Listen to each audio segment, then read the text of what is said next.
Kay sarap mamuhay ng malayo sa gulo. Ako ay namumuhay sa paraan na gusto ko. Pakiramdam higit sa anumang yaman sa mundo. Purong natural at kapayapaan ang iniipon. Mas gusto ko ito sa probinsya. Sana doon sa may Manila.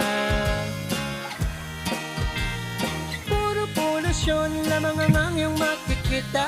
Malayo na malayo dito ang mga basura. Dito'y walang gastos ang pagbubuo ng bahay.